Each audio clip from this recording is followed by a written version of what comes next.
So to start with, we're celebrating 25 years of km4dev, community of practice that started 25 years ago. And then this community started to do something called a toolkit that at some point disappeared. And then some of the people here in this room thought it was a public good that should not be disappeared, it should be for everybody. And not only try to rescue, but improve it. So what we're gonna look at it today is we have recognized this work, we recognize the champions, we're gonna see what happened until now, and we are going to see what can we do to improve it in the future. I thank you all for being here. Thank you for the participants, but also thank you for the wonderful editorial team, champions, and everyone that in a way or another has been contributed. David and Sophie, mainly, who took the lead to this amazing adventure. I'll pass it on to Sophie. Thank you so much, Rocio. Yes, for us, it's really great to actually see people around and also to have this knowledge sharing toolkit revamped, completely upgraded, and it's just the beginning. So in April, on the 1st of April, we launched the contest. In the launch, we explained the whole history of the KS Toolkit, how it was thought about by the CGIAR, working with the Swiss Development Cooperation, how it was taken then on board by several UN organizations, and how it was really a community tool that we were using. So now what is really great is that we have been able to save what was lost, we thought was lost, but actually it's not. And we were able to upgrade it. So on the 1st of April, we did the launch of the KS Toolkit Contest. And we have used the word contest because it means to test with others. It's also collaboration. So we are working with everybody. So this is really the spirit that we launched 3 months ago. And we are going to be very pleased to show you what has been done and what we have achieved in 3 months. And Davide is going to guide us through all these achievements.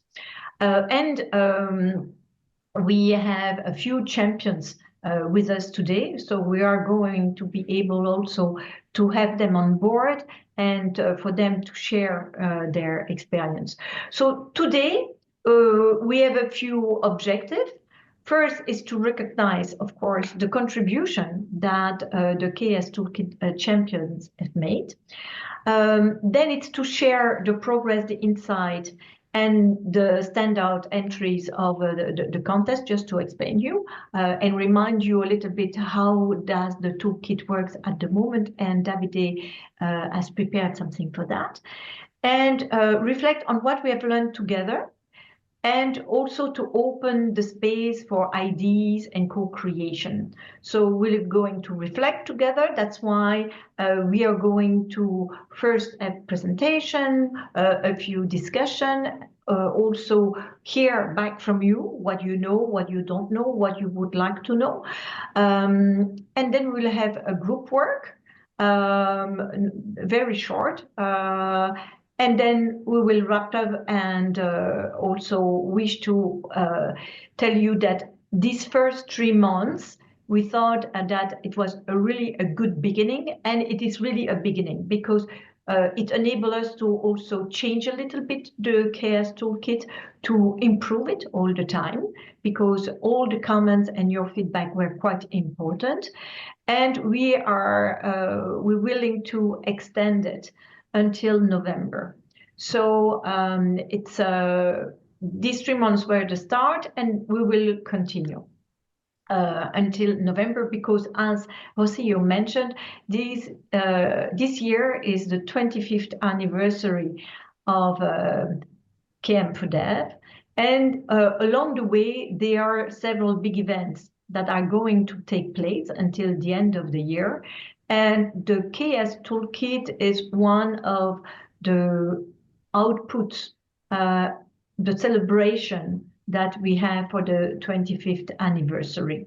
So I'm really proud of all the people who contributed, and there is still place for more contributions. So this leads me to the next point. It's actually to have a little idea of who is in the room and how familiar you are with the KS Toolkit. And no worries, if you don't know it, if you haven't had the opportunity to discover it, that's why you're here today. It's to discover it and to discover it with us. So don't be shy. So we are going to launch the first poll. So that's the first question. It's how familiar are you with the KS Toolkit? Are you very familiar with it? Somehow familiar or not at all? And then we have an open question to you. Because this is of interest to us to know what is the relevance of all the things that are in the KS Toolkit. So we would like to know can you name 3 top knowledge sharing methods that you are using? And they can be in the toolkit and they don't have to be in the toolkit. So you can decide and put whatever you wish. So we have like 17% very familiar, 28% somehow familiar, 55% not at all. We had a cloud based on the answers. So basically knowledge, clubs, webinars, communities, exchange, cafe, social, group, learning, experience, after action review, meeting, webinar, peer, email, study, group, focus, notes. Excellent. So thank you for sharing this. Very good.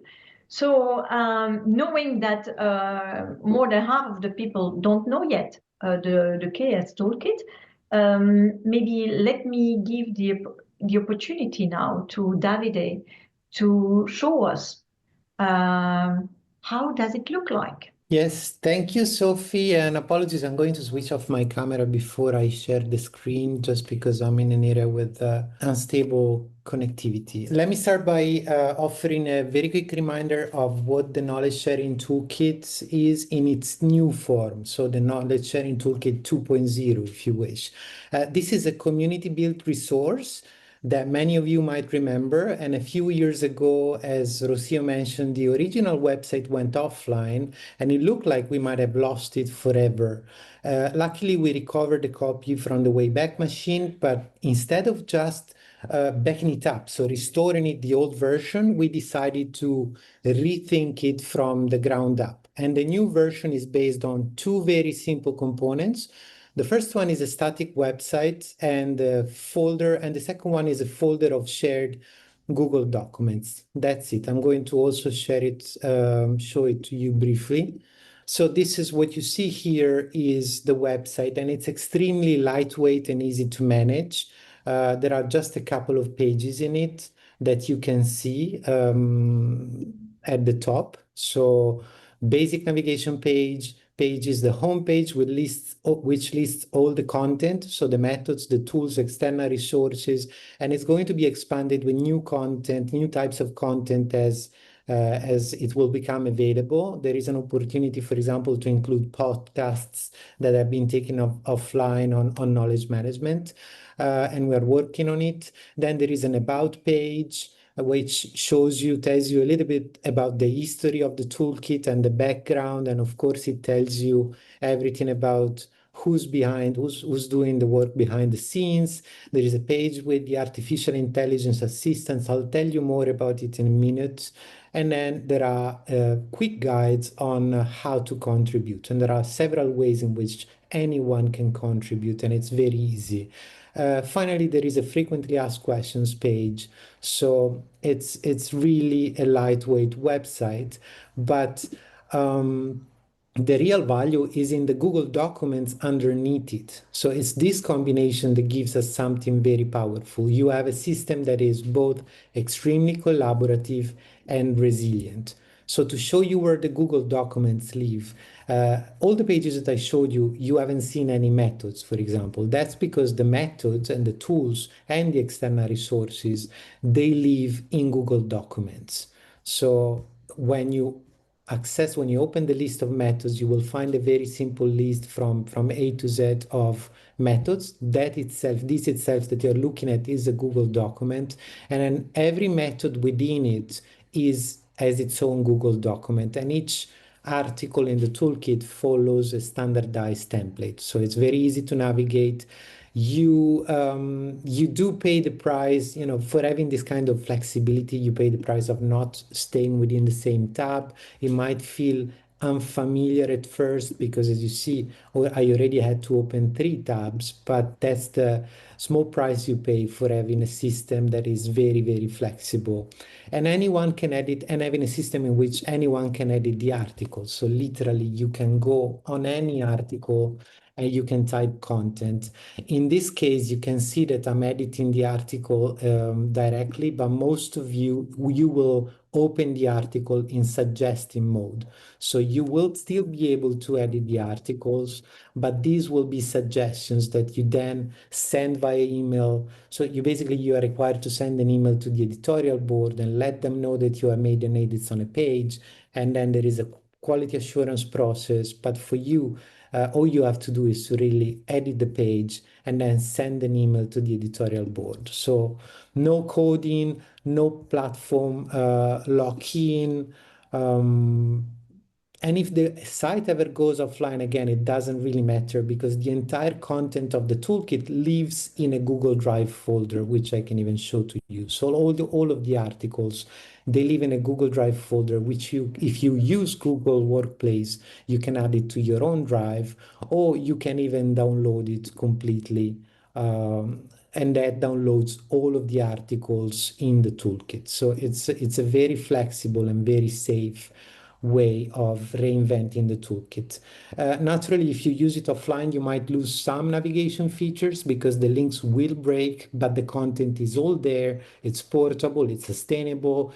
Just as importantly, it's open. This setup means that anyone in this room can contribute. You don't need permissions. You don't need to learn a new tool. You just open a doc and improve it. And that's what makes this not just a resource for the community, but one by the community. So there is another layer that we added to the toolkit, which is a lightweight use of artificial intelligence, but we did it in a way that is accessible to everyone. We used ChatGPT from OpenAI, but we could have used Gemini or others. The point is we didn't write any code. We simply created custom GPTs with smart prompts. And the result is that you can now talk to the toolkit. I'm going to show you the page with all these artificial intelligence assistants, and I will show you one of them in a moment. You can ask questions in plain language. You can ask questions in any language, and the GPT will help you for example, find the right method based on your challenge or context. And what I'm talking about here is the method finder. So it's very simple. You can ask any question. For example, I'll just click on one of the suggested prompts. Methods for facilitating a group reflection. It will go into the database of the toolkit. It won't look outside. It's going to look into this page, basically, that lists all the methods. And because each one of the methods is described, it has a narrative description that, in a nutshell, describes what the tool is about and who it is for. This is the information that the artificial intelligence uses to answer your question. So you are free to ask a question such as, I need something on, I need to facilitate a group reflection, and then the method finder will suggest up to 3 articles that it thinks are relevant to your question so that they might help you. But you can, if you want, you can even go online using the same chat, or you can ask it to give you, I don't know, give me 2 more and it will give you two more, or it will go online and find something that we don't have in our toolkit, but it exists online. So that's it in a nutshell. We also have another type of artificial intelligence assistant, which we use to help you contribute content. In particular, there is an artificial intelligence assistant that helps you contribute a new story. Basically, it's called the Reflections Partner, and it helps users reflect on their own experience with a method and turn that tacit knowledge into a short case study complete with lessons and tips. So this is called Reflection Partner. And what I usually do is to talk to it. I don't actually write. You can talk to it for up to 10 minutes and tell them, oh, this is how I use after action review in my life, in my experience. It will guide you with some leading questions just to make sure that it gets from you the information that is necessary for drafting the story, and then it will draft the story for you, and then you can just copy paste and in an email and send it to the editorial board. So it's really nice because it allows you to really turn knowledge that is in your mind into a nicely written case study for submission to the toolkit. And why does this matter? Because it lowers the barrier to contribution. You don't have to start from a blank page. You don't even have to be confident in your writing. The GPTs act like a coach. It helps you organize your thoughts, capture your knowledge in a way that it's clear, usable, and easy to share. So you can see the new toolkit is not just more accessible, it's also more dynamic, it's more aligned with how people work and think today. So what exactly was the Knowledge Sharing Toolkit Contest? It was a 3-month community initiative to put the new version to test with real people in real contexts. We didn't want to develop the toolkit in a vacuum. We wanted it to be shaped by the actual users, and this was our way of making that happen. As Sophie mentioned, we called it a contest, but it was really meant as an opportunity to collaborate, to test it together. So it was an open, collaborative, open and collaborative event designed to be low barrier so anyone could participate regardless of time, tech skills, or experience. There were several ways to contribute. You can see them here in the slide. Many of you already know them. But I do want to spotlight two that have had the most lasting impact. The first one is sharing stories and lessons learned. I showed you the GPT reflection partner. This is to me one of the toolkit's most distinctive features because it's not just about methods that are abstract. It's about how those methods are used in actual development in humanitarian settings. So when someone shares a real experience with names, with organizations, lessons, and even the missteps, the what went wrong, it makes the method come alive. It creates connections and it creates trust. And so that kind of contribution, at least in my opinion, is invaluable. And second, very important, people could join the editorial board. At the time of the contest, the board didn't exist yet, and this was part of the experiment. We knew that if we wanted the toolkit to be dynamic and collaborative over time, we would need a governance model to match. So the editorial board now plays that role. It ensures the quality of the submissions, it guides the direction of the roadmap of the toolkit, and above all, it distributes the ownership of this important collectively owned resource, because this cannot be a two-person project forever. It has to be a community asset, and that means community stewardship. Now, one of the most valuable things that came out of the contest, and maybe one of the most underestimated, was the emergence of a real community within the community. In fact, we had over 40 people joining our D group space for the contest. I'll show you briefly. We had the group on D groups, which is the same platform that hosts KM4dev.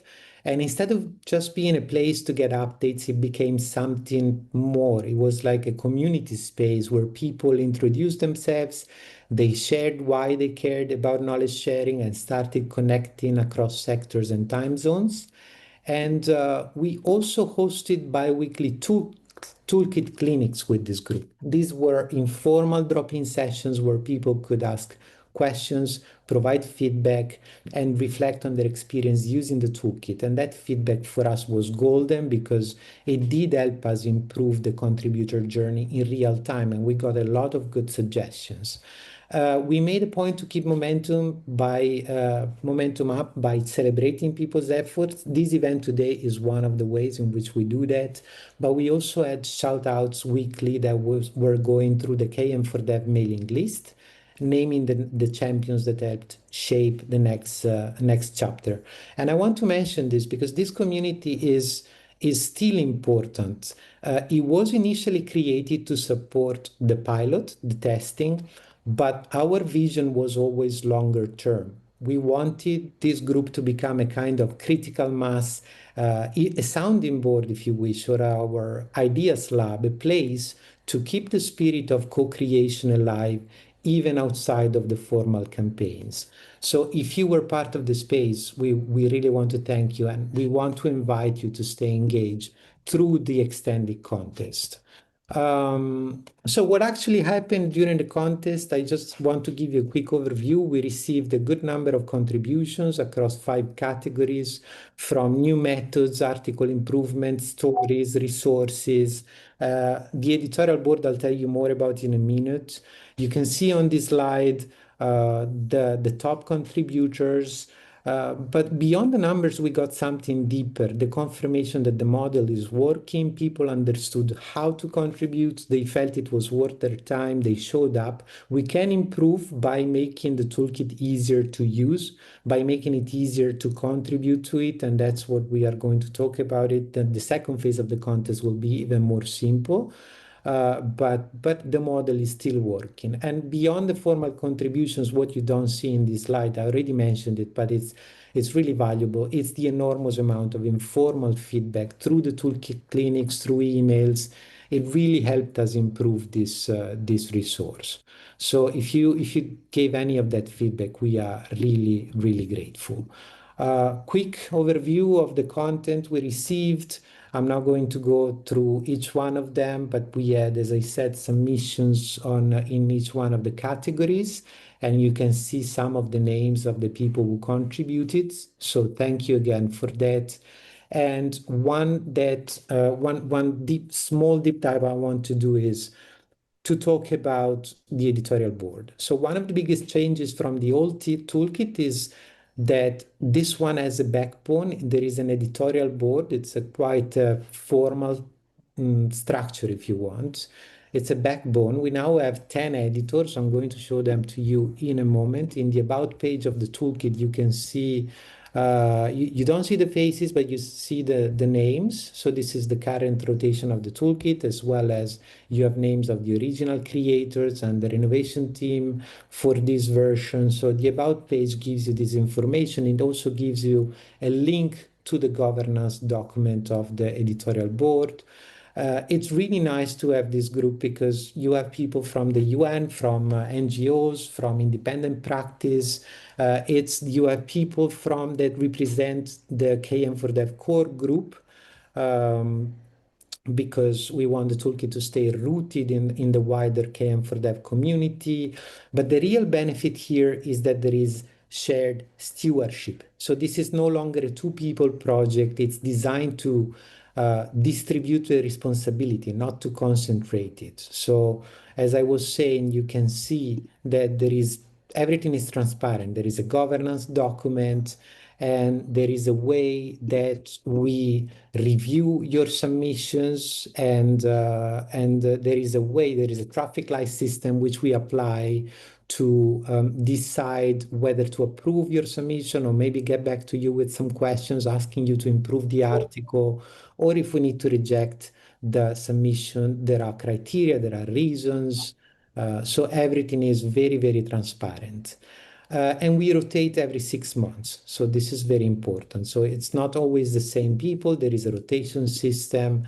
And so if you're passionate about knowledge management and community-led knowledge systems, you can engage. You can become a member of the editorial board.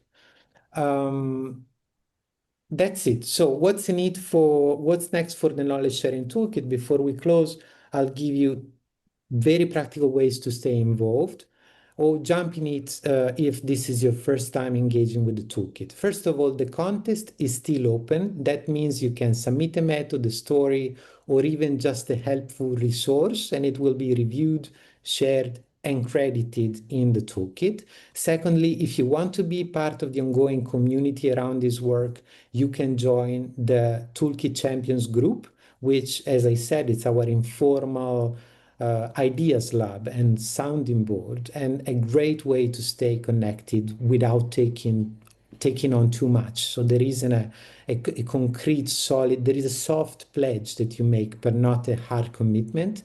Finally, if you are ready for a more hands-on role, you can join the editorial board. And we handle quality assurance, we help shape what gets published, we work together to define the roadmap of the toolkit. So it's a very exciting group of people and a mandate for you to join. And just to make it clear, we know time and motivation vary. So some people might write entire methods, others will just fix a sentence.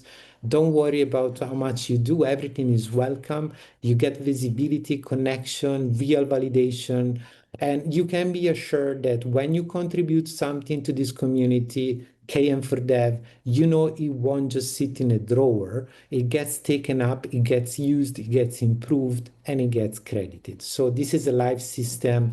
It only works because people like you step in. So jump in, even a small contribution makes a huge difference, and the editorial board is here to help you. So that's all from me. Back to you, Sophie. Thank you very much. And as we are many now together, maybe this could be a nice moment if people can switch on the camera so we can take group pictures. If you are a champion and you have contributed, or if you're part of the board, just say hello so we can see who you are.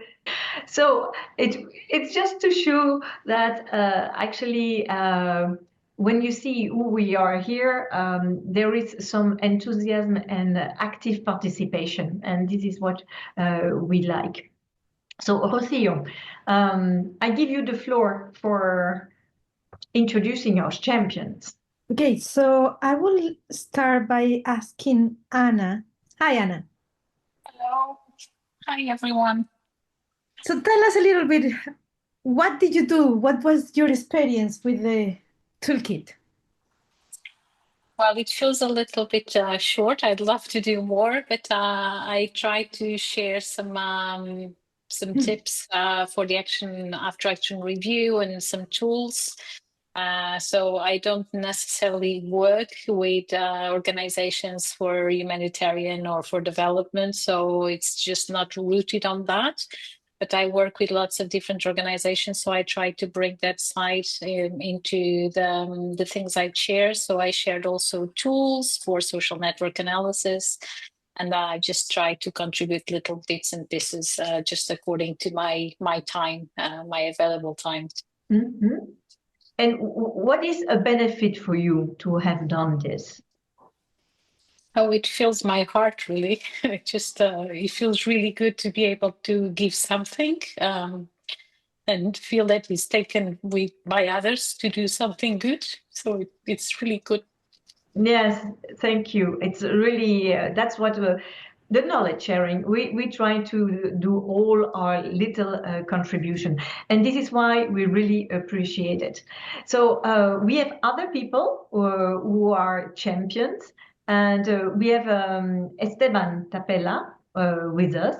So Esteban, how was your experience? Because you are from, Anna, I think you're in Portugal. Esteban, at the moment, you are in Argentina, in the cold. So different season, different perspective. So how was your experience? Well, hello. Thank you very much for giving me the opportunity to participate in this meeting and in the context. Well, I'm working in Latin America within an initiative which is called Participatory Evaluation Community. And you can find it more about it in our webpage, which is evalparticipativa.net. And when I saw the contest, I find it very interesting because it was an opportunity to share what we have been doing in participatory development and evaluation and in the field of trying to identify tools that helps to do processes that involve local actors in the participatory evaluation process. So it was very positive in terms of letting others know what we are doing, and it was in some way also some challenging in terms of to prepare the material to be shared in the web page.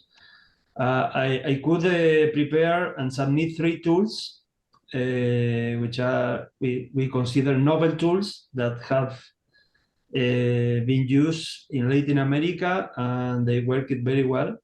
And my experience was very, very good in the sense that in some way it helps to validate what we are doing, because after submitting the tools, I received many comments and questions, and 2 cases where they say, oh, we are adapt your tool in our contest, and it worked very, very well. So in some way, I feel very happy that some people in other contexts can use a tool that was developed for my own context. So this is a way of validating tools.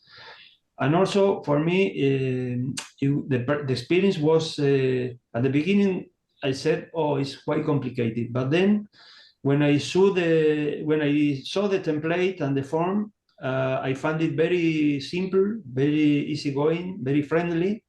And also David was very helpful in helping me to improve the presentations and the information on the tools.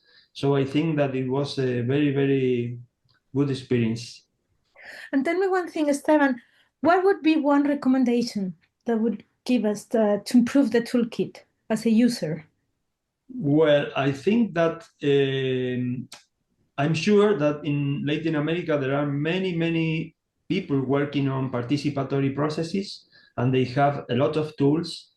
But sometimes the language is a limitation. So some people feel not confident on writing in English. So I think that if they know about the contest in Spanish, and if they can contribute in Spanish, it would be very good to make the community increase, to group with more people and with more tools.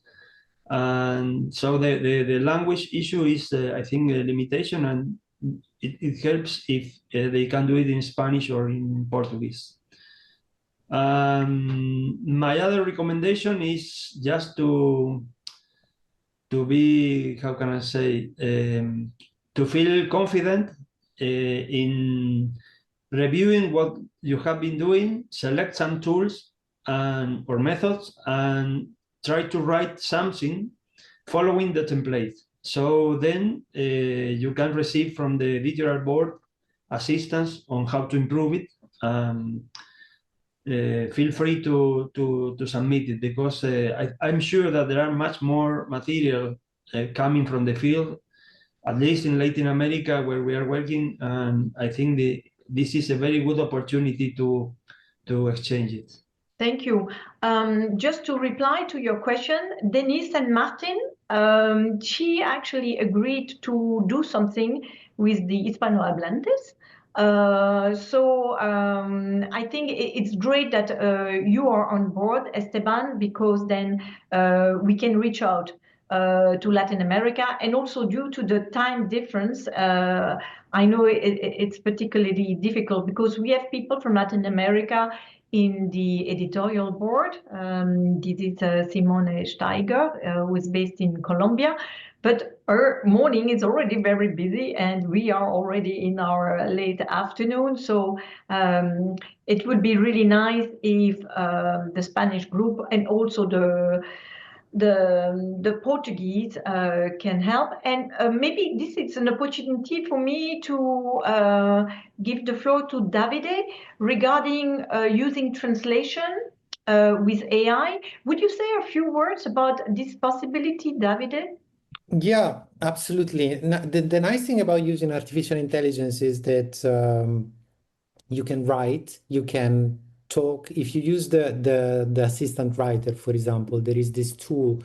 The article writer is a GPT that helps you write an article. And my suggestion, if English is not your first language, I do it all the time. English is not my first language, I'm Italian. I usually click on the microphone and I speak to it. So that's what I do. Or I write in Italian. If I have something already written in Italian, I will just paste it into the in the chat box.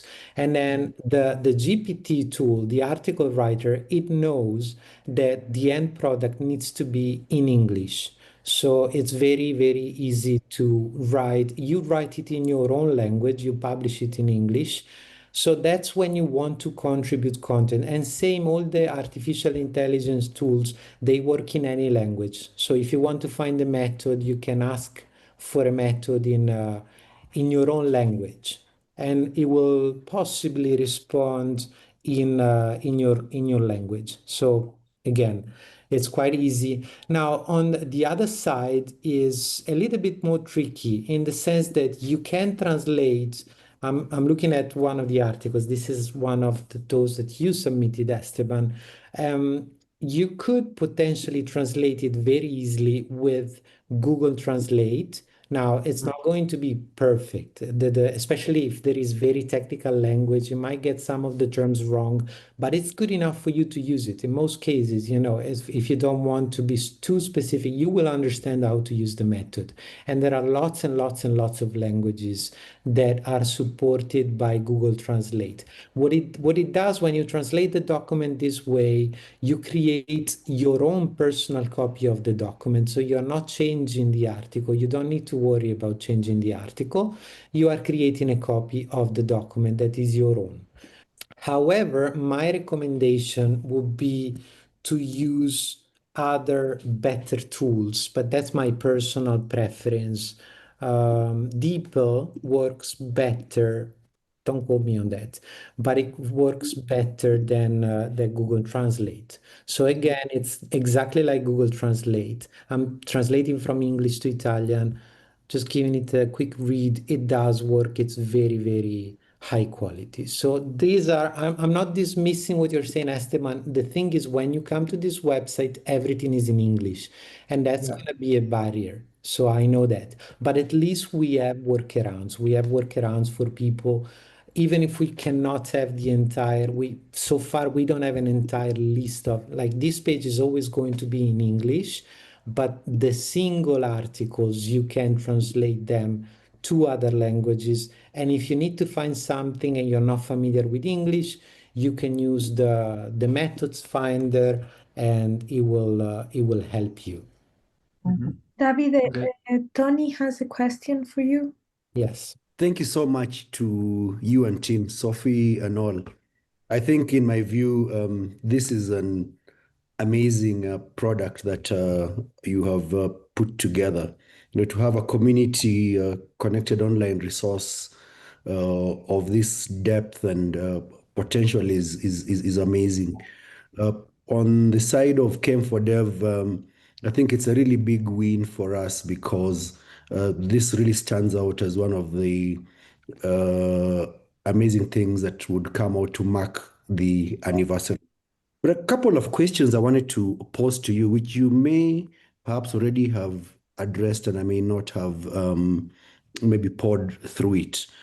The first one is whether it's possible to narrow down to who specifically this toolkit would be best suited for. For example, field practitioners, NGO workers, and the like, or on the other side, maybe researchers, academics, and maybe project staff who are more, say, on policy research. Perhaps it might help if it were possible to narrow down to who best this toolkit would be suited for. And secondly, another question, I know in the preamble, the background to the toolkit with its association with CGF, FAO, UNICEF, and UNDP, if there is the flexibility to also maybe draw some association with other potential institutional partners who would likely, of course, be one of the biggest contributors to this resource. And I'm not just talking about institutions like those at the global level, like the World Bank, but maybe moving down to those that even work within specific regions and the like. I'm talking about international NGOs that may be very sort of region specific.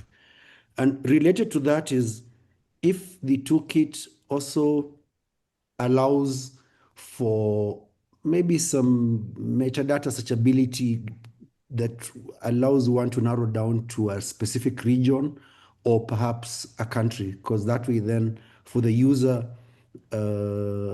it narrows down to their own specificity when they're looking for whatever specific methods that they'd be searching for. Lastly is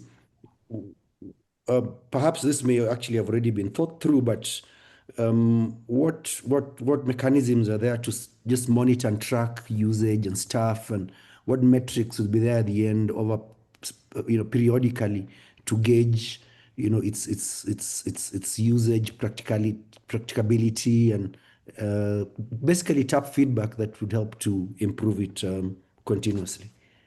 Thanks.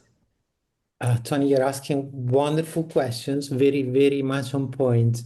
Let me respond as briefly as possible because some of your questions we're going to try to address them in the group work that we're doing in a moment. For example, the target audience, well, clearly, I'm going to answer to you from my personal perspective.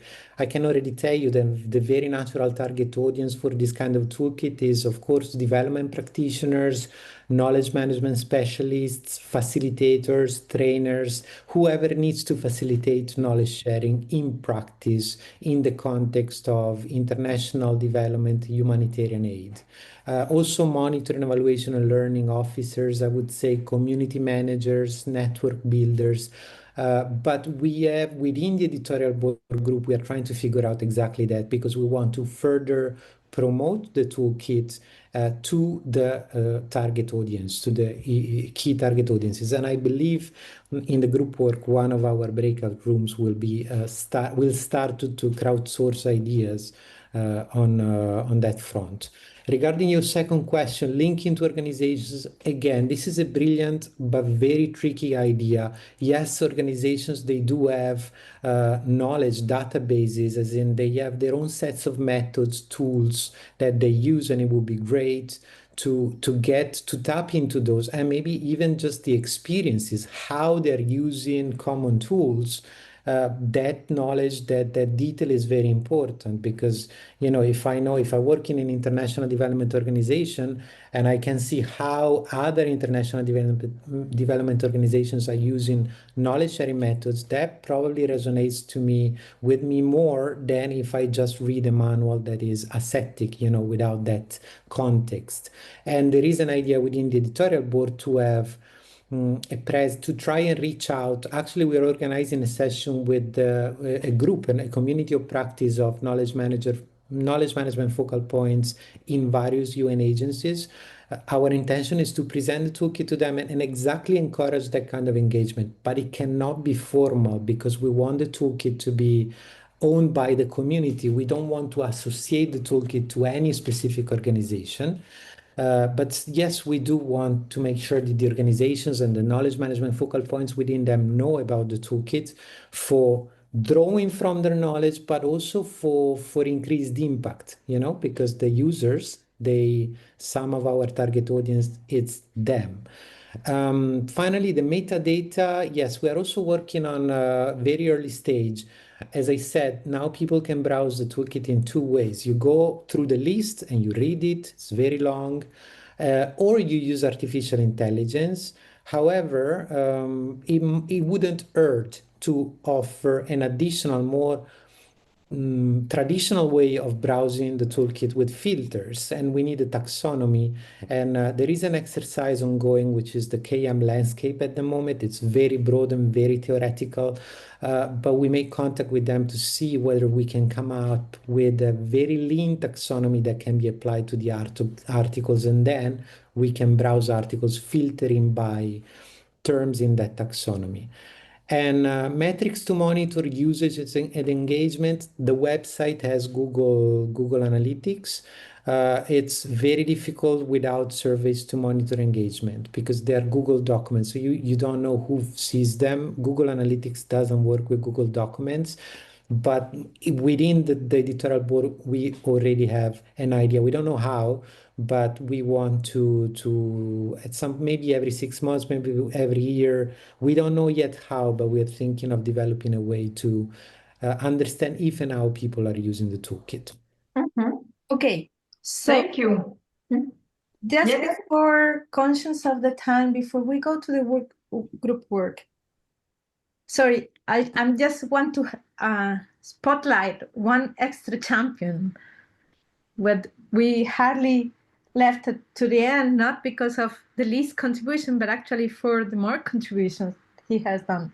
Mohammed, so how was your experience contributing to the toolkit?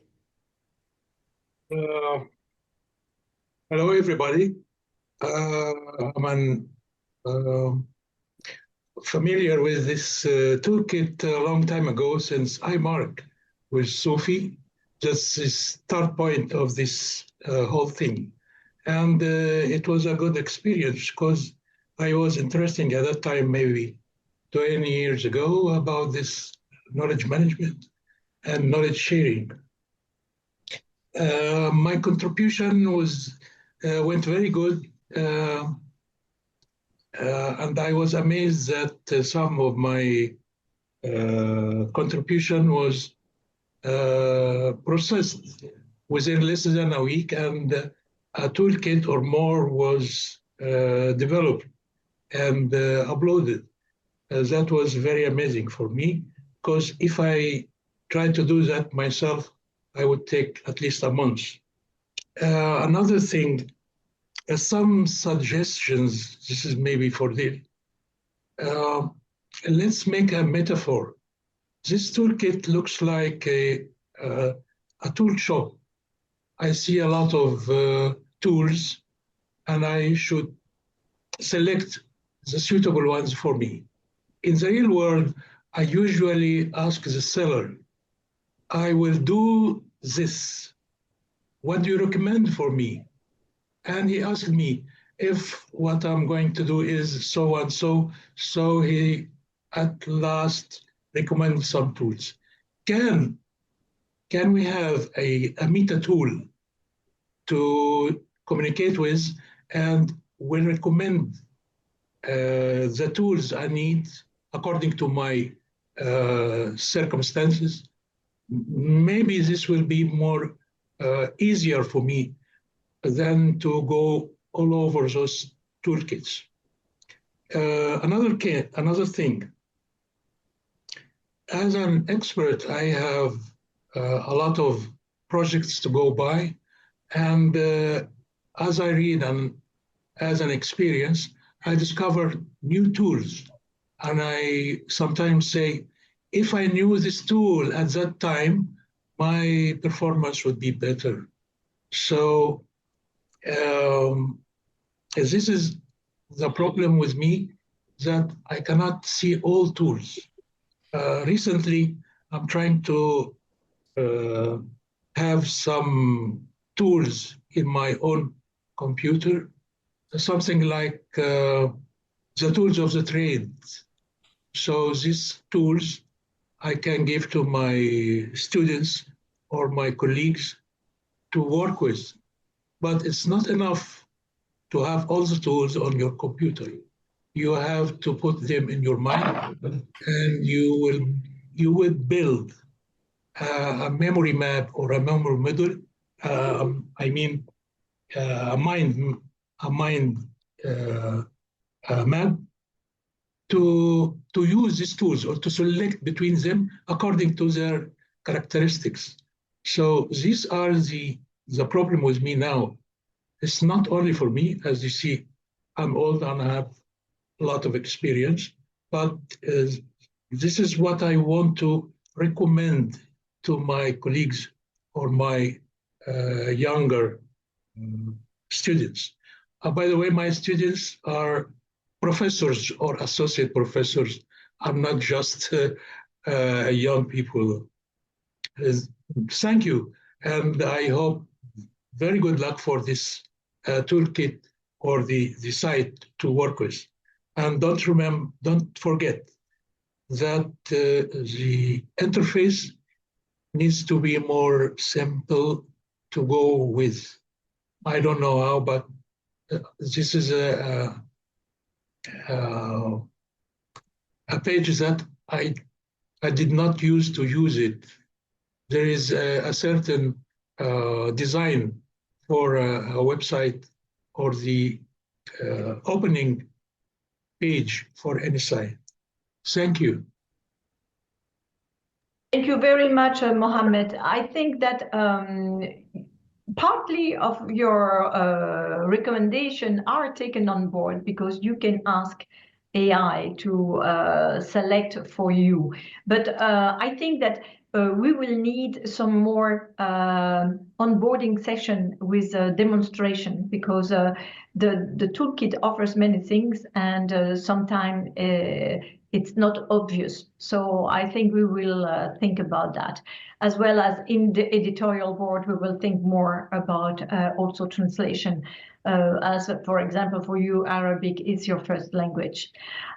We have one, so first, before all, many thanks to all the champions and the people who really put their time into this, and this is extremely appreciated. And we hope that more people will be able to do so. That's why we have a very quick poll, which is, how would you like to be part of the KS Toolkit? So 30% are interested in joining the editorial board. Oh, this is great.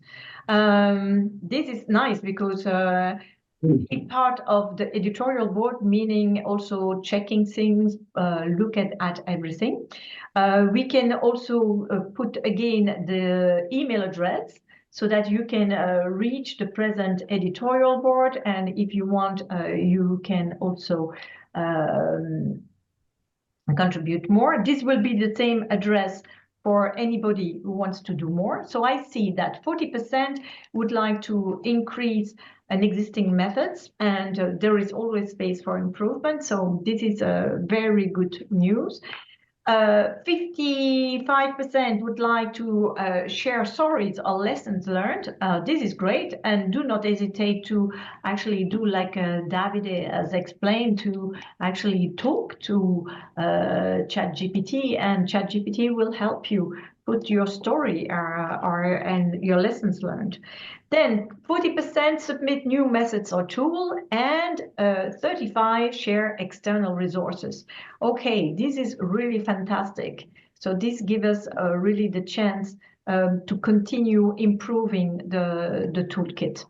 Thank you very much for this. As Tony has asked plenty of questions, and as Davide said, we are now going to a small group work. Rocio, I know that you have prepared a few rooms and even the questions. So I leave it to you maybe, because we are going to have different groups. Okay, so I have set up the groups for 20 minutes. There are only 4 groups. So group 1 will be looking at the usefulness, quality, relevance, and metrics. Group 2 will be also looking at that, but more focused on relevance. Group 3 will be looking at what makes the toolkit unique, what areas of awareness can we approach, how can we improve the engagement. And Group 4 with Sophie will be looking at what other methods we need to look at it. What are the ones who are used the most, what is missing, and how can we contribute? Try 1 minute per group. Mina, you want to start?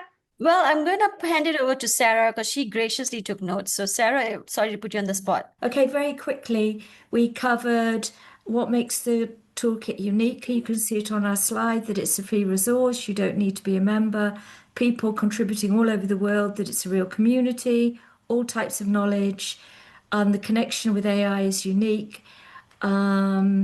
Areas we can approach is building a common method to create and adapt tools, the importance of facilitation skills to reach different communities, be clear what people we want to involve in many different channels that we can find them. Language is an important issue, so having meetings in different languages, using translations, for example. Possible ideas were getting organizations to sponsor meetings and promoting different tools on RealKM magazine, or also, asking senior people with their own websites to promote the different tools. Phew. Thanks so much, Sarah. But I just want to quickly highlight, Sarah was in our team, Stephanie, Tusu, Mohammed, Kassem, and Esteban. Thank you all so much. That's it.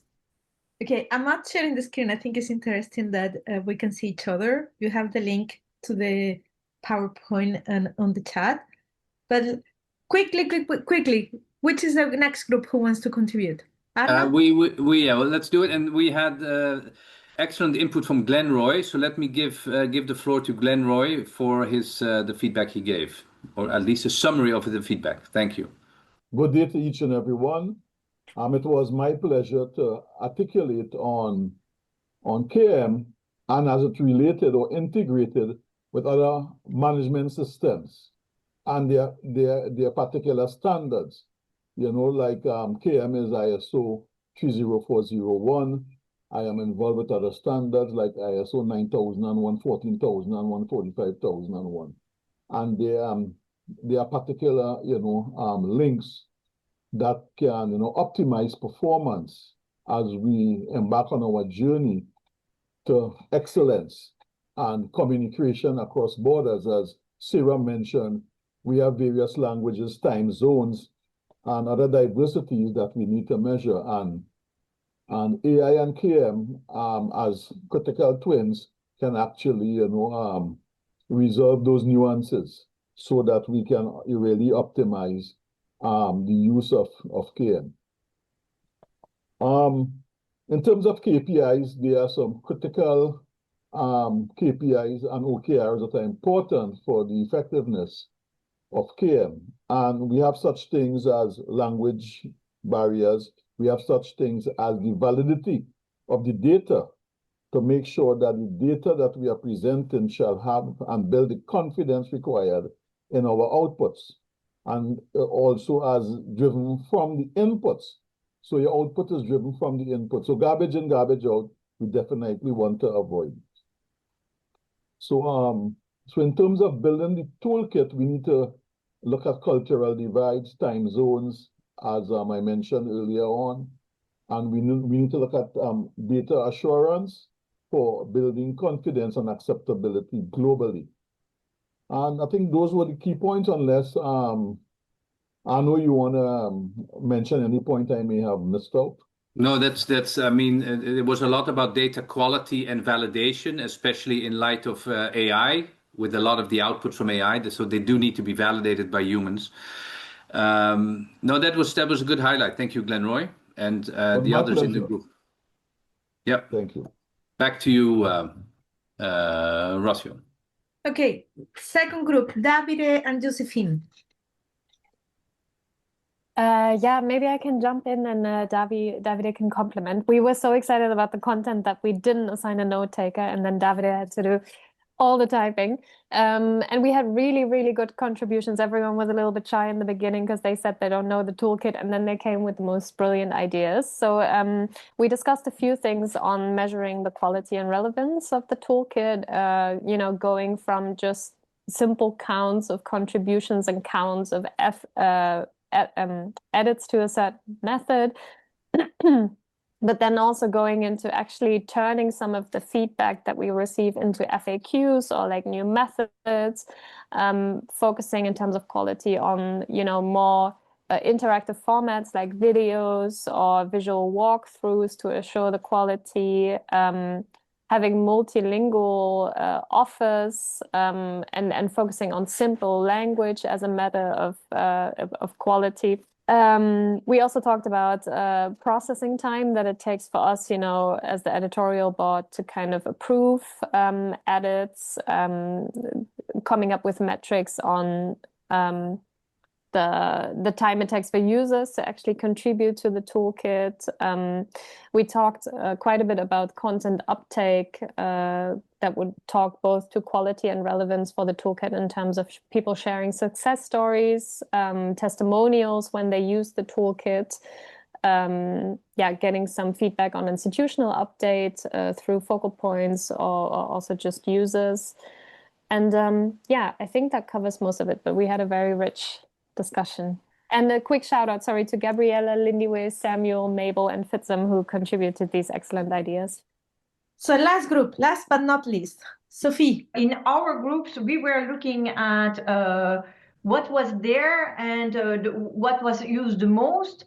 So what is important, and that was the importance is we don't see the right thing, Rosillo. Okay, let me stop. So it's what is very good about the KS Toolkit is that they are community curated methods, and now importance of the ones to use the most, which are the ones which are digitally based, and what is quite important when you're working in the field, it's a method a community can work with, a method that a community can relate to. What could be missing? Maybe the community report cards, and maybe to have something about, and when we failed, can someone tell a little bit more about when you failed? And I think this is an excellent idea that was coming from Tony. And how can you contribute? I think like in another group in Spanish, using AI to have more things in Spanish. And also people said, okay, we need to now take the time to absorb what is there and see what is available so that they can reflect more about how they can contribute. So that's for us. Okay, so that was quick. I don't see any more comments on the chat, but I don't know if there's anyone who would like to say anything, comment anything, make a quick question. No, I was just going to say that after all is said and done, I think that it is very important that we move from just being knowledgeable to knowledgeable so that we can be experts with expertise. So I just wanted to make that comment. Mm-hmm. I like it. Thank you. Love it. A pleasure. Gladys. Hi, Rocio. Hi, everyone. Thank you so much for making this wonderful event. There was one comment from one of the members who shared about how he or she is used to various km4dev toolkits. And that was really interesting to hear, like using it in the soil. It is in the comment, like using it in the soil preservation, something like that. We would like to welcome such opportunities, even kind of like having it as part of the Knowledge Cafe, where like you showcase to members how you use it and maybe like if there's something they would like to use it. So we really appreciate that seeing this coming from our KS Toolkit. And there's more opportunities on how you can continue to share it during other km4dev Knowledge Cafes. Thank you. So as we said, this meeting was to celebrate all the champions and the creation of our editorial board. So we have closed the first season, if I can say, of this toolkit, and we opened a new season, and we will go until November. So feel free to really reach out. We have put in the chat, and we can put it again, the email address of the editorial board, because each time you will submit something, just inform us so we can look at it, because as we said, you are making suggestions, and the editorial board is looking at it with the traffic light to actually see how it is quality proven and quite relevant, and then we would see how we go with the metrics. So that is the important. As it is important to let others know that the KS Toolkit exists, please share widely now that you have been here, that you have seen what the KS Toolkit can offer, how you can contribute. Tell the others. Tell the others that they can use it, and make a little demo yourself, learning by doing. And it's really pleasant when you're using it and then your colleagues say, wow, this is great. So be on the spot. Share that with them. I leave to Davide. He is now the chairperson of the editorial group. So if he wants to say a few things about joining the editorial and other aspects that I haven't said yet. Over to you, Davide. Thank you, Sophie. And I think we gave enough technical details. I think at this point, I'd like to prioritize sharing something personal. For me, this has been a deeply personal journey. I have been part, thanks to Sophie, of reimagining and rebuilding a resource that has been part of our community, km4dev, for more than 20 years. And it wasn't just a technical task. It was a huge responsibility. It came with long hours, a lot of thought, naturally a fair amount of sweat. And I'm saying this because I want to express my gratitude to all of you who contributed, because I know on my own skin how much work it takes. I'm really grateful. And I deeply appreciate everyone who stepped forward, who contributed something, even every single person who gave time, even sharing a simple comment or sharing a full article or a story, or joining the editorial board, or helping organizing the sessions. You did a lot of work. So we are really grateful on behalf of the editorial board. And don't forget, the journey has started. There is so much to do. We have an ideas log in the editorial board with so many things we should be doing. And it will get longer as a natural result of the quick consultations we did today through the group work. There were lots of brilliant ideas. So we have a lot of work to do, and we do welcome your help. But for today, thank you, everybody. It's a good opportunity to celebrate amazing work we have done together. Thank you very much indeed. And a big clap to Davide, because he is the one behind the AI and having these brilliant ideas. And really, that's what makes us proud of the toolkit as it is today. So many thanks to Davide, and many thanks to all those who contributed. I can tell you that it's great teamwork. I really enjoyed doing this cafe with the people from the editorial board. We have different personalities. We look at things in a different way, but we are complementary. And this is what is great. And this is also what is great in the km4dev community. So that's why some of us have been here for years and years and years, and will for years to come. So I hope you will also enjoy the KS Toolkit. Thank you to all of you. Thank you, thank you, thank you, thank you.